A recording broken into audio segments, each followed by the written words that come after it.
I really believe that most of us have these stories, especially when you get 30, 40, 50, get older, that doesn't look like the story that you thought it would look like when you were a kid or when you were in college or when you were first married. And there can be this part of angst about it or frustration about it, and it can tether us to the past, thinking, "Oh, I'm not good enough," or "What do I do now?" And the letting go of it is really stepping into the time that you have in front of you.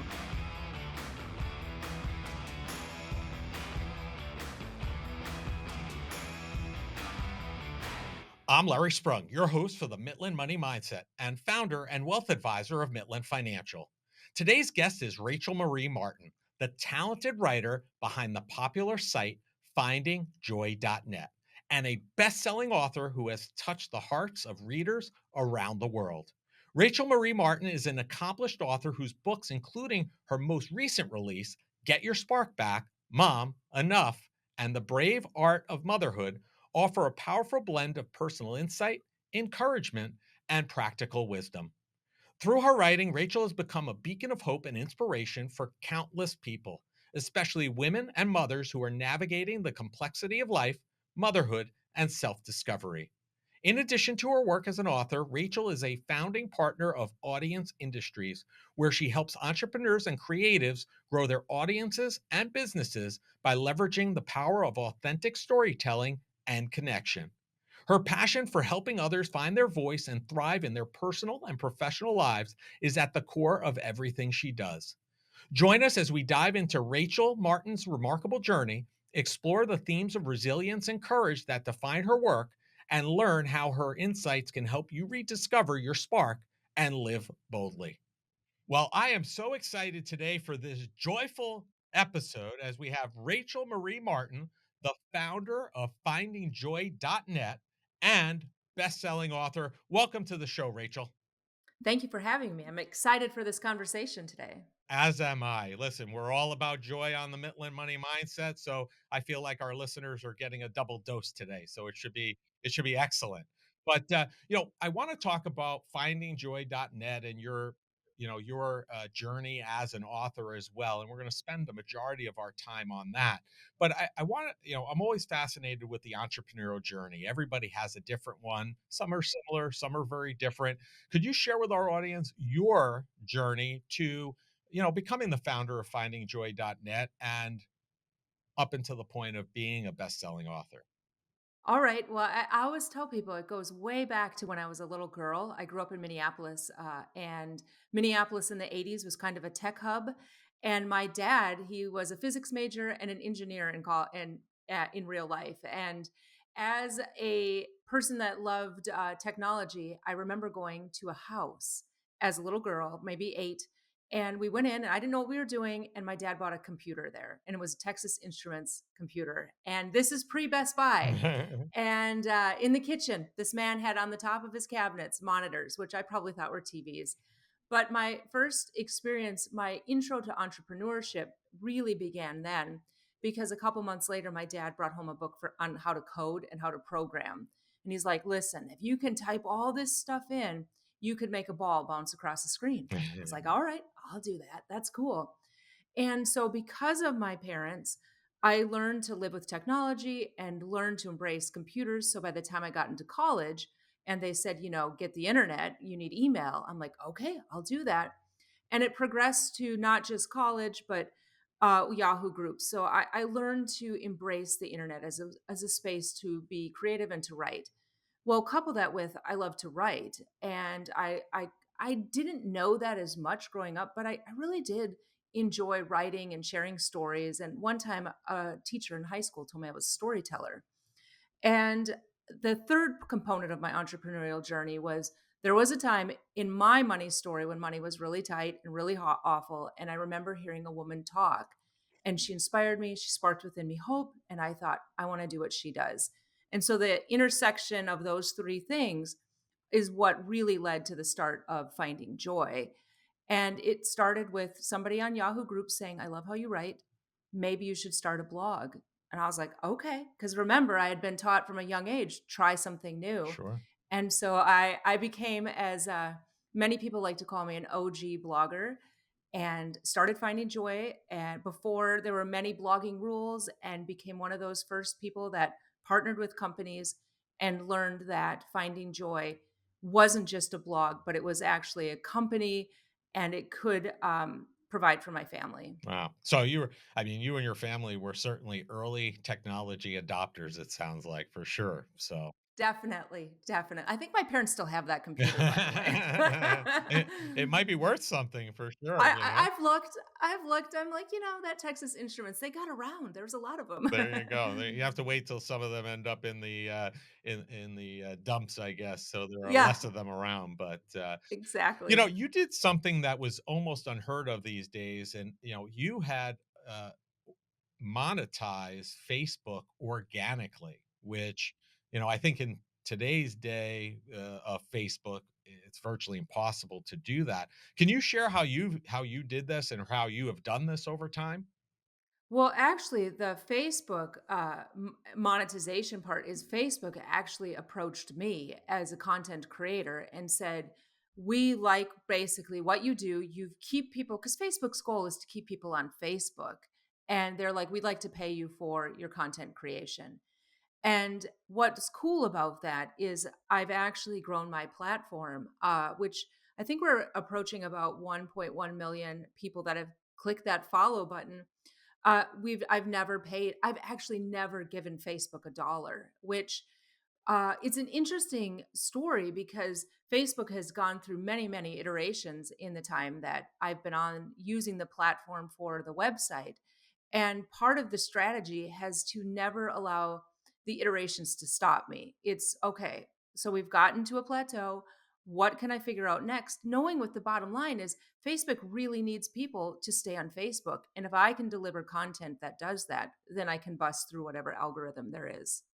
Right. Agreed. So, again, I think your early adoption of technology was super helpful in that regard. And that goes back to your childhood. So that's been, hugely beneficial and something that I see as a common thread, so far throughout your story. So, social, as you mentioned, is designed to be just that, social. And Right. you have tapped into that by replying to comments and being on social when your audience is or when they are on there. For those entrepreneurs, businesses, bloggers, etc., what is your recommendation for those that are looking to build that presence? Because you've certainly been very successful at doing that.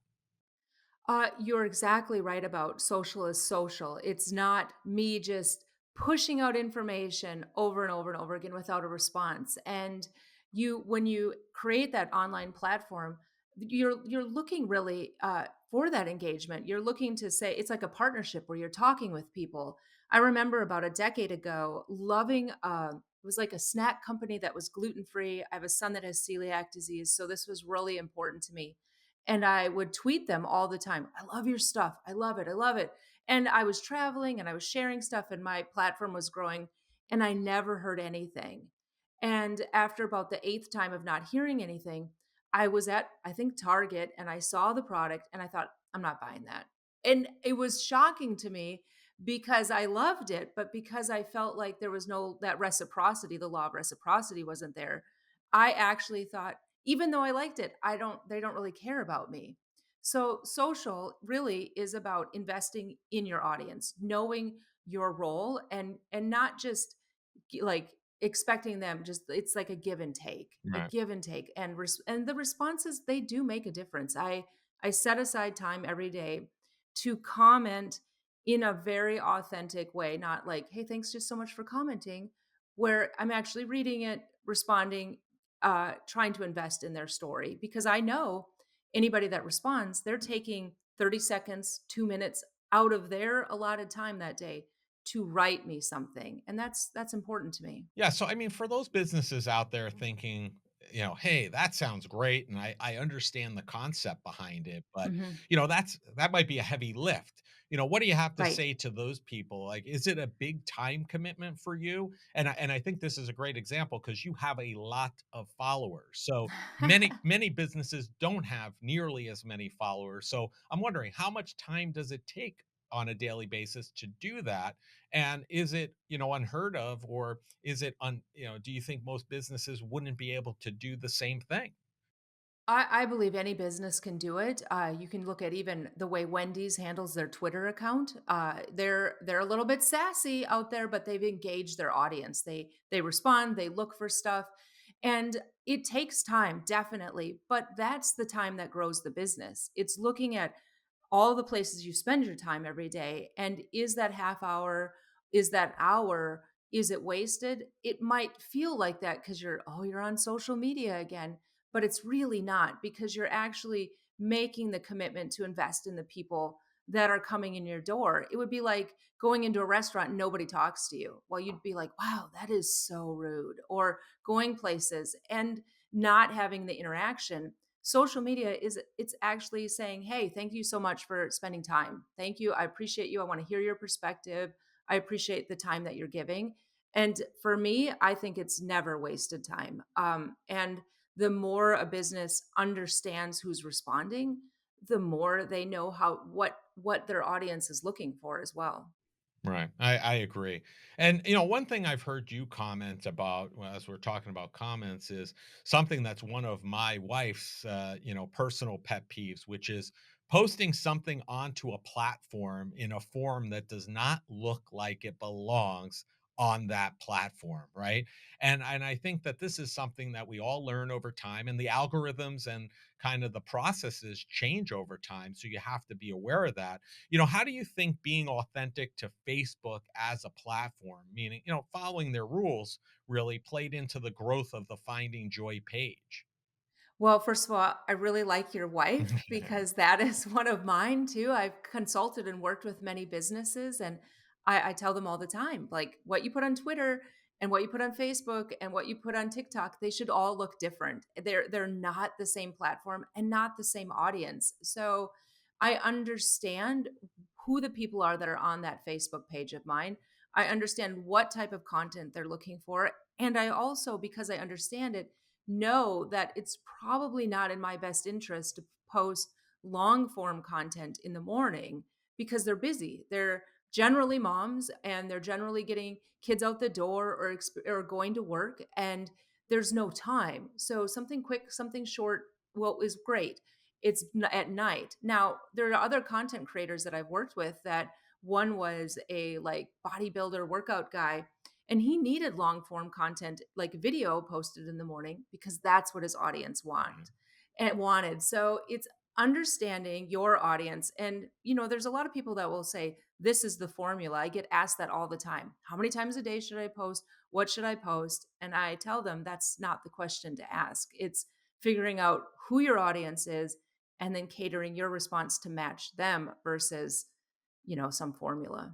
Yeah, what they want, right? We have to cater to them. Otherwise, it's falling on deaf ears and It eyes. is, it is. It's like the stuff that you're like, "That should have been on Snapchat, not Facebook." Right, right. So, one of the challenges we have and we talk about all the time with other marketing folks is, Facebook, LinkedIn, Mhm.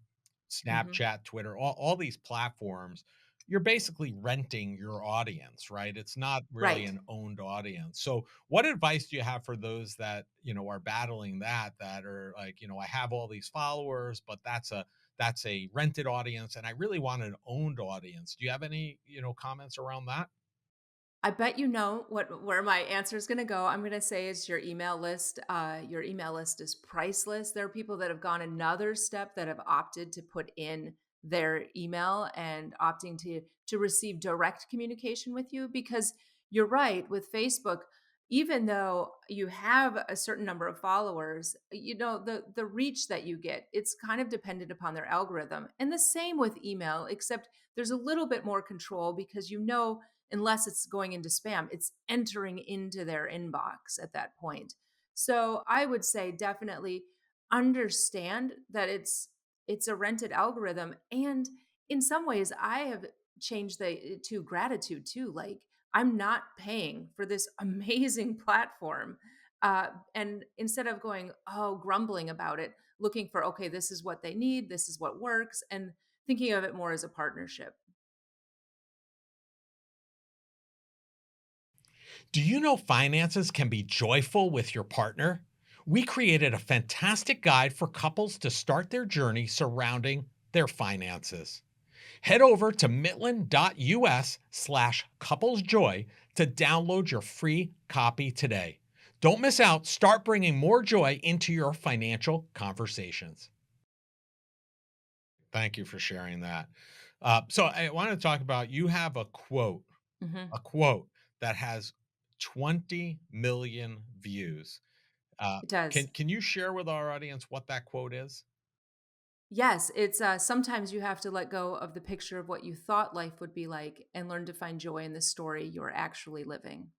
And why do you think that that has resonated so well, not only with your audience, but it sounds like it's gone 20 times maybe the size of your audience. Why do you think that's taken on a life of its own? I really believe that most of us have these stories, especially when you get 30, 40, 50. Get older, that doesn't look like the story that you thought it would look like when you were a kid or when you were in college or when you were first married. And there can be this part of angst about it or frustration about it, and it can tether us to the past, thinking, oh, I'm not good enough, or what do I do now? And the letting go of it is really stepping into the time that you have in front of you. One of the things I love is this concept that everybody has the commodity of time. We're all given this gift, but nobody knows how much of it they have.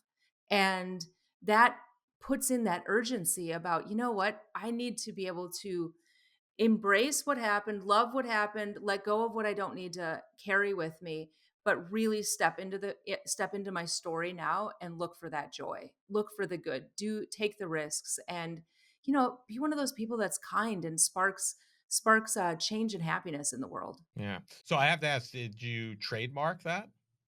It's very hard to trademark quotes. It's very hard to trademark anything or even copyright. So, what I do is when you're a content creator, typically the trademark law will look back and find out that I was the owner of it. So I could prove in some ways that I've written it, but my goodness, that is a world that is very complicated. Yeah. Well, just so you know, it can be done because we trademarked our phrase, "What did you do today that brought you joy?" So Ooh, I love that. So I might have to have a longer conversation. yeah.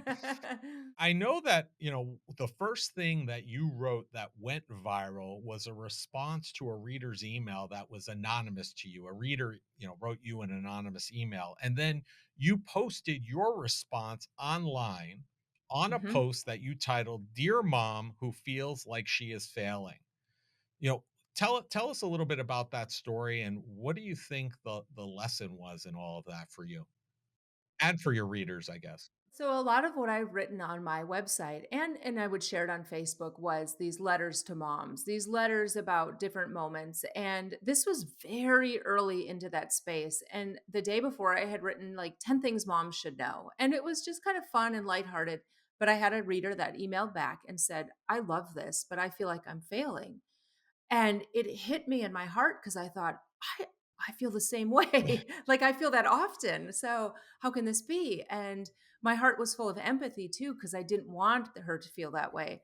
So, I wrote a letter back, and then I realized that it was an anonymous email and thought about it. And I thought, you know what? I think I'm going to share this because it's a universal truth. And I had a friend that said, I remember her telling me, you just hit submit.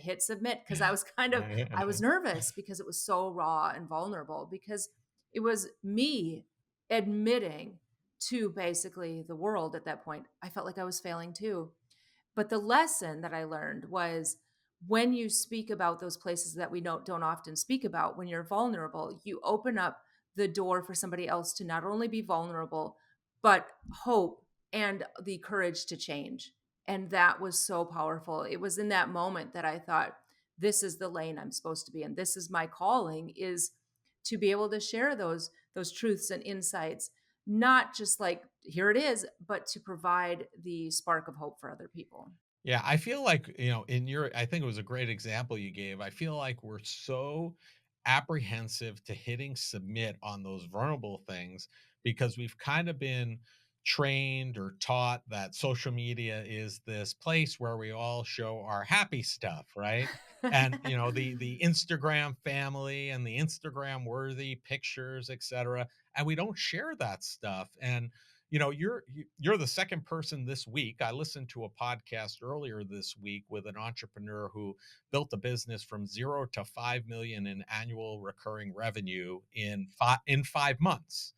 and Wow. and and one of the secret sauces that he said, if you follow him, and I'm failing to remember his name at the moment, but if you follow him over the last 5 months, he's shared not only the successes of his business, but when he was going through trials and tribulations, he put that out there. And he basically Right. said, it was not a great month last month. We took 5 steps back. And I think at the end of the day, people realize and people connect with people who are like them. And everybody, all of us, we have those Instagram worthy events and times in our lives. And we have those others that aren't. And I think people expect and feel a lot more comfortable in working with you or following you if you can, share that as well. I mean, do you agree? Do you feel like that's also led to the success that you've had? Absolutely. I think the vulnerability, or I call it the real, Yeah. REALREEL, that people need to see. There's so much pressure on parents and women and men, and there's just this pressure because we see this very curated moment.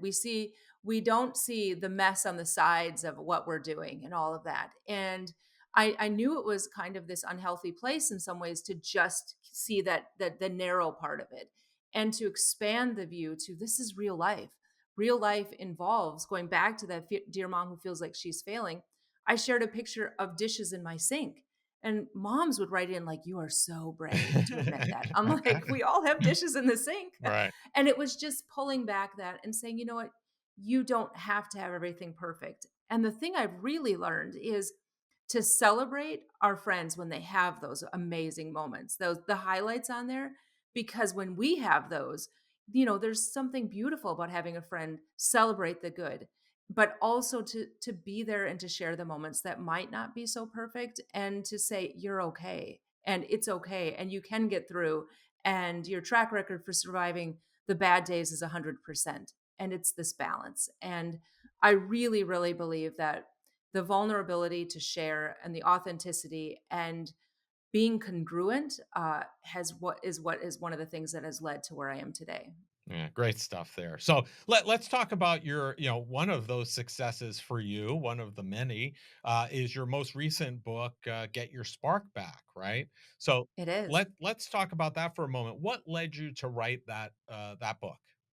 Uh, Many things, but I'm not, first of all, I'm not a writer that will just churn out books. I really need to know it's time to write. And I knew it. I knew that this was a lesson, a story that needed to be shared. And because I had gone through my own journey of losing my spark, losing that part of me that knew who I was, I liken it to looking in a mirror and seeing my reflection back, knowing the reflection, recognizing that, but not knowing who she was really anymore. And this moment came after I went through a really painful divorce, after I'd fixed my finances, after I'd gotten remarried, and my life was pretty good.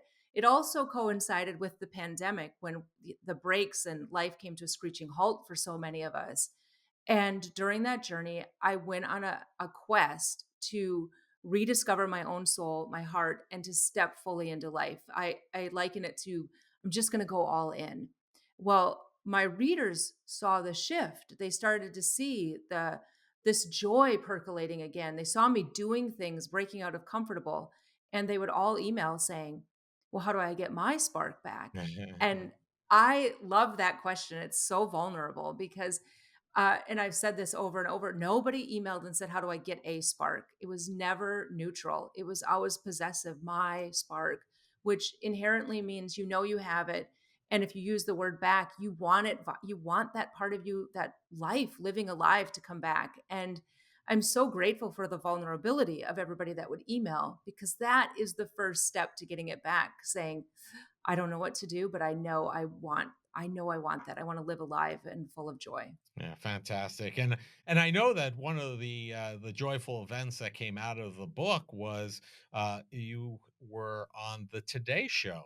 And you know, one of the things that I think people struggle with, authors, entrepreneurs, businesses general, is, how does the media play into, or how should I utilize the media? Is it helpful? Does it really benefit me? What do you think for you, the media has done for you in today's world, events like going on the Today Show and other media appearances?